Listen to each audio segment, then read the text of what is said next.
your favorite villain? My favorite villain? I kind of like Diddy. When people say I'm a troll, I say, I don't know why you're saying I'm trolling people. I'm doing what you conditioned. Jaguar Wright has issued a sharp and intense reaction to 50 Cent's documentary on Diddy, saying the version released on Netflix barely touches the real depth of the story. She claims that what viewers saw is only a small slice of what truly exists, suggesting that major accounts, important recorded statements, and significant industry moments were intentionally left out.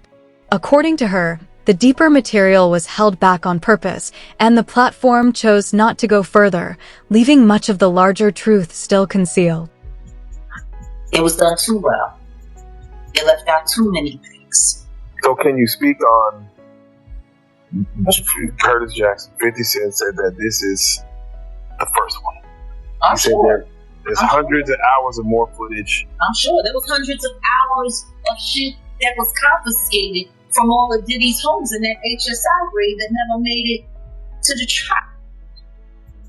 Jaguar Wright has released a powerful new interview where she says she uncovered what was left out of 50 Cent's documentary, explaining that after watching it she reached out to Gene Deal, someone who worked closely around Diddy and understood the environment better than anyone else.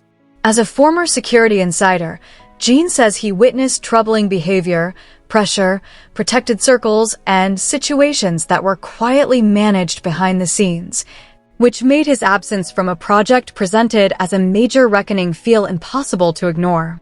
According to Jaguar, speaking with him revealed deeper context and details that she believes were intentionally left out, suggesting that the full picture was softened for audiences instead of showing everything that was truly there. Call the documentary educational, informational, entertaining. What would you say this documentary? Gaslighting. Gaslighting. And it's sad because there's a lot of stuff in there that's true. Jaguar Wright says the timing of the documentary's release and its reliance on familiar stories immediately signaled that something wasn't right, arguing that it wasn't created to uncover truth, but to manage how the story is seen. She explains that by reusing old clips, repeating known incidents, and focusing on narratives the industry had already grown comfortable with, the film didn't reveal anything new. Instead, it redirected attention, shaped public perception, and helped keep the deeper, more critical information out of. Well, I agree. That's the thing. The story's not even being told. Because in order to tell the actual whole story, you would have to include everyone that is involved. But no, this is about saving the industry and blaming it all on Diddy. Saving the industry and blaming it all on Diddy. Okay, Diddy's going to jail. He's going to do his time. I don't know what that appeal is looking like right now. Because see, the one thing that all of this documentary shit is doing is definitely fucking up his possibility for an appeal to get out early. Especially with the judge and them and the appeal board having to look at the footage of him sitting there with Mark Agnifilo, pretty much working on how to fix the trial. And for him to be watching the feds watching him. Yeah, filming the feds. Jaguar Wright points out that major outlets reportedly held on to footage of serious incidents involving Diddy and Cassie for years before it was ever shown publicly. And she questions why meaningful action only seemed to occur after the window for legal accountability had already passed. She says the documentary avoided addressing this issue altogether, skipping past what she views as the most important question. If there were claims of a large-scale investigation around Diddy, then why weren't the other key figures, associates, and decision-makers who may have been part of the wider system openly examined or discussed, leaving the bigger structure behind the situation unexplored? To do in this documentary, the whole objective of this documentary was to blame it all on Diddy. The devil made me do it, blame it all on Diddy, and the rest of the industry is nothing like this. Like when Curtis Jackson sat there in his interview with Robin and sat there and said, I did this because I don't want people thinking that the hip hop community is okay with this kind of behavior. I don't want them thinking that, we're just going to be silent while all of this is going on. Like, we're okay with this kind of behavior. My thing is how? So now you speaking for all of hip hop, and all of hip hop is uncomfortable with this. Meanwhile, you got people like Ja Rule who, on the low key, allegedly, Gene Deal has exposed for having his own nude tryst freak-offs. Do you think that hip-hop culture was on trial as much as Sean Combs was? Not look, if I didn't say anything, you would interpret it as the hip-hop is fine with his behaviors. There's no one else being vocal. So you would look at it and just say, because that mind your business, or let me not say nothing about nothing, or those things, it would allow the entire culture to register as if they're for that behavior. If Sean Combs watches this, what do you think he's going to feel? Like, wow, this is amazing. I think he's going to say this is the best documentary I've seen in a long time. Because you'll see people saying that, he may feel a different way about pieces and bits. Jaguar Wright questions the documentary's biggest selling point, the so-called unreleased footage that 50 Cent claimed to have obtained, pointing out that when the project was first announced, he reportedly didn't even have access to it. She argues that this timing raises serious doubts about how he knew what was coming before events surrounding Diddy even unfolded, suggesting that the situation felt coordinated rather than organic. According to her, this makes the documentary look less like an effort to inform viewers and more like a carefully shaped production where certain elements were emphasized to guide attention, creating the impression that the audience was being directed toward a story instead of being shown the full, unfiltered reality. He was going to be doing the documentary December 2023 with Netflix. And the star footage that you use to get people to re-upload or resubscribe to Netflix to make this the #1 in their TV shows division for almost 2 weeks straight. Beating out Stranger Things. How much stranger is that? I'm not Becky. This footage didn't even exist when you said you were going to be doing this documentary. So we've got a videographer, a road videographer that has this very, very, very explosive, very explosive footage of him literally sitting on camera, planning how to go after survivors, how to poison the jury pool, how to fix his trial in advance before he's even arrested. I mean, like, is anybody now forgetting when Mark Agnifilo was sitting there talking to the sons in the hallway, and they're sitting there filming, and he's sitting there, well, see, what we gotta do is we gotta go and we gotta put counter suits on all of these people. We have to create lawsuits ourselves. He's sitting there talking about creating lawsuits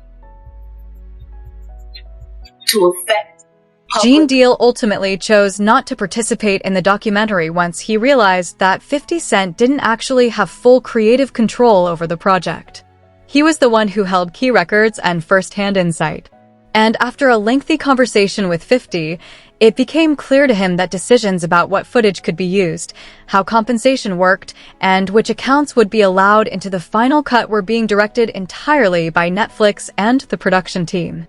Seeing that the story would be filtered, limited, and shaped rather than presented in its complete form, Gene decided to step away, leaving what he believed to be the deeper version of events left unspoken. Carson doing this because he wanted to tell the story, and he wanted to tell the story like it was supposed to be told and everything like that. I said, yeah, okay. So then the director, I gotta give her a name, man, because it don't even mean shout. I want to put her on blast because she was telling me, she was saying to me that what I was asking for was crazy, and they wasn't spending money like that. I'm talking about you got footage, you got clothing, you got. I was doing footage. I had pictures, all the stuff that I had. You could figure out a way to pay them well or something like that. And then I was telling her about some prices that I've already received, and I had the invoices to show it. And then she was calling me like I was lying. I'm like, yo, who do you think you're talking to? You know what I'm saying? And she was talking about, there's no way nobody paid. Nobody what? I say, first of all you people come with these documentaries and stuff, the first thing you tell me, y'all tell these people out here that y'all don't pay, and y'all pay. If you could make a picture look like $10,000, $15,000, you know what I'm saying? You can sit there and tell me that you're going to pay me for my time sitting right down here with y'all. You understand? So then, one thing led to another. And I was like, all right, well, then, F you. I spoke to 50. And then she said 50. And this is exact words that came out of her mouth. 50 does not determine what goes in and goes out of this documentary.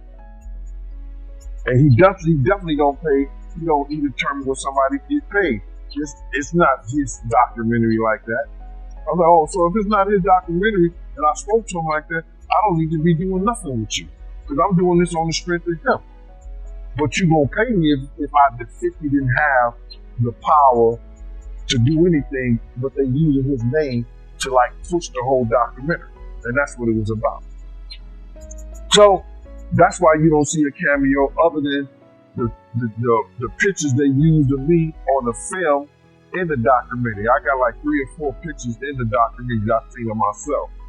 Some people say they saw more, but I know three different times where I was certain places that you can actually see me in the documentary, and that's the only thing you're going to get. But the stories that they told in the documentary, bro, come on. They could have went a whole lot deeper.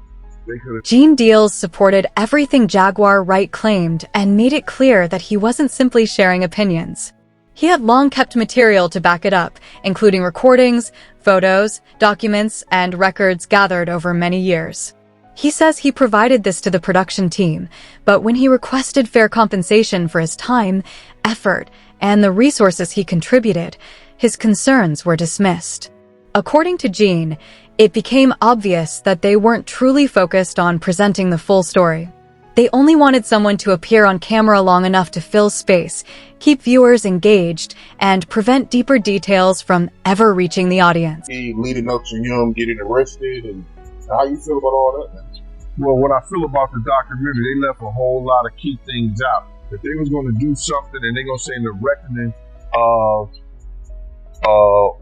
Sean Combs' The Reckoning, or Diddy The Reckoning and stuff like that, there should have been a lot of people that we lost because of him.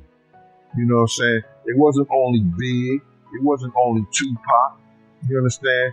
For the atmosphere that he put those kids in. You got a guy named Anthony Wolf Jones, who's from Bad Boy, from its conception, is doing security and being one of the financiers of Puff, having to have some money to keep Big and Craig Mack around before he got to Clive Davis. They wasn't able to tell that story because they didn't have no intel on that story or what went down, or they didn't do their investigation right, which he also led up to the reason why Wolf ain't here today. You understand? They didn't tell that story. They didn't tell a story about Jessica Rosenberg, who was at Jaguar Wright and Gene Deal suggest that some of the material shown in the documentary could have carried serious legal weight, claiming ING that even Diddy's own legal team was unaware that certain conversations had been recorded. They argue that if a jury had seen evidence implying attempts to influence or sway public perception around the case, it might have strengthened federal investigations. What makes the situation more concerning, they say, is how the film appears to reshape the story of how that footage was acquired, leaving viewers uncertain about what was authentic and what was selectively framed, and keeping the full context out of reach. If they had any testimony from Little Rod and the footage that he had from that incident, that firearm incident where the guy G was damn near mortally wounded and was losing his life, and the footage that he had from that. Can you imagine if that had been shown to the jury? Man. Like, why not? If it was available for them to get it from Little Rock to put it in a documentary, and Little Rock hasn't gone to trial yet, then why you guys say hasn't any? Why did any of this make it to the feds? That's a great question. Why didn't they even subpoena or talk to? Curtis Jackson announced in December of 2023, after Cassie's lawsuit came out, that he was going to be doing his own documentary. Isn't it very clever that all of this, alarming and stuff didn't come out of his documentary until almost 6 months after his verdict came in? 2 months after he had been sentenced? It was almost as if they were holding the documentary to not get in the way of his trial. Like, that's the thing that's tripping me out when it's coming to all of this Curtis Jackson praise that's coming on. And there's a lot of people, if he didn't get paid, usually it's like 90 days before you start, you got to put in an invoice and all that stuff. Like, his business machine was still businessing. You telling me nobody around him. That sounds like a setup to me. Sounds like a setup. It sounds like a setup to me. And when you think about the fact that, another conversation that we've been having, a lot of people aren't paying attention to the money behind the machine. BlackRock, Vanguard, owners of Diageo, the company that Diddy tried to go after and had to settle out of court for, with sealed findings, and nobody really knows how that turned out before his life got turned upside down, and HSI came in raiding, grabbing all kinds of evidence and all kinds of stuff. They're part owners in Netflix. Did you know that? That's information. The very company that has allegedly been going out of their way to work with the higher-ups to make Diddy's life a living hell have a stake in the platform that's now ruining what's left of his reputation worldwide. The one thing the documentary unquestionably affected, according to critics, was Diddy's chances on appeal. As previously unseen footage appeared to show behind-the-scenes conversations and strategic discussions with his legal team that could place him in a difficult position. The situation was further complicated by claims that some calls with his attorneys had been recorded without their awareness, leaving members of his legal team frustrated about sensitive conversations being revealed publicly and creating the impression that the release of this material had serious implications far beyond the documentary itself. Is awful that Diddy owes his life to Mark Agnifilo, literally his life, because he could have gotten life in prison were it not for Mark Agnifilo, his defense lawyer, who had a brilliant strategy, and Diddy screwed him over when he hired this videographer to chronicle his life without telling Mark Agnifilo that when Diddy and Mark were on the phone, this videographer was recording what Mark clearly expected to be an attorney-client privileged relationship. Now, it is true that the client holds that privilege. The lawyer doesn't. But Mark's clear expectation was that this was a private conversation. These were private conversations. And that he and Diddy could talk openly. And Mark could talk to Diddy not just as a client, but as a person, and try to guide him in a time leading up to his arrest. And unbeknownst to Mark Agnifilo, Diddy has got this guy recording the conversation as he's sitting there saying, "You are screwing this up. You are messing up this case. We're losing." And knowing that that's on tape, And it's almost like he's Documentary also placed serious attention on Diddy's legal team, suggesting that they may have been aware of key information that was never fully addressed, and critics argue that if the footage demonstrates prior knowledge without proper response, it could potentially open the door to reviews, suspensions, or formal inquiries into their conduct.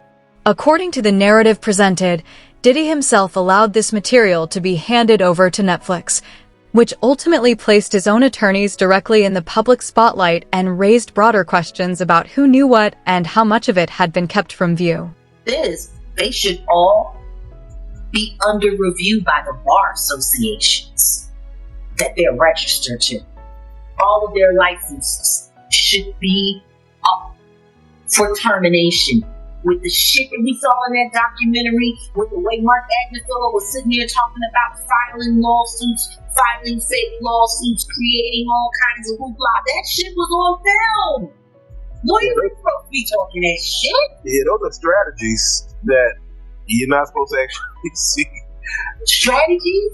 Hey. That shit is against the law. It's against the fucking law. That's why that black lawyer that left said, I cannot sit here and represent this. I can't represent this dude with the kind of shit that they doing. He wasn't interested in putting his motherfucking license online. But you get a weirdo, one of the so-called survivor like Nicole Westmoreland, who's willing to get on